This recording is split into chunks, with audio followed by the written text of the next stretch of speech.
Direct selling is not the business of selling a soap, it is the business of giving a hope.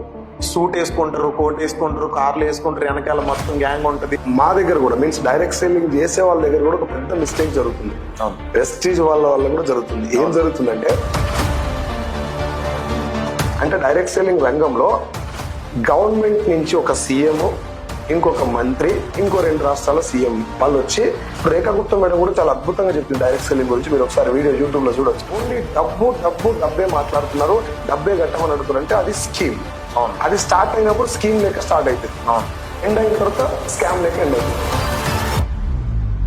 ఆయన వచ్చి నా product status లో పెట్టుకో, రోజు నువ్వు స్టేటస్ లో పెట్టుకొని చూస్తా ఉండు, డైలీ వస్తుంది అని అంటారు. అన్నిటికీ అదే పెడతారు. ఇవన్నీ ఫ్రాడ్, ఫేక్. చైన్ సిస్టమ్ అనగానే ఫ్రాడ్ అంటారు. సరే, మీకు ఎట్లా పిలవాలనిపిస్తే అట్లా పిలుస్తుంది. డబ్బు తీసుకొని ప్రొడక్ట్ ప్రమోట్ చేస్తాం లేదు. ఎవరు వచ్చినా, మీరు వచ్చినా, నేను వచ్చినా ముందు ప్రొడక్ట్ వాడాలి, ఆ క్వాలిటీ సాటిస్ఫై అయినాకనే ముందుకెళ్తుంది. కాబట్టి కస్టమర్ సాటిస్ఫాక్షన్ మీద జరిగే బిజినెస్ కాబట్టి అడ్వర్టైజ్మెంట్ ఇవ్వరు. నీకు ఎంత వచ్చిందా, నీ కార్ ఫేక్, నీకు అది ఫేక్, రండి ఉరికి రండి, మీకు అందరికి కార్లు వస్తాయి, లక్షలు వస్తాయి.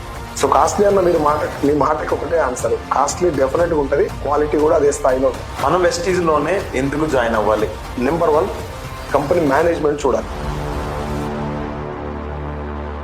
ప్రోడక్ట్ క్వాలిటీ లేకపోతే మన ఇంట్లో కూడా మనం ఒప్పించలేం.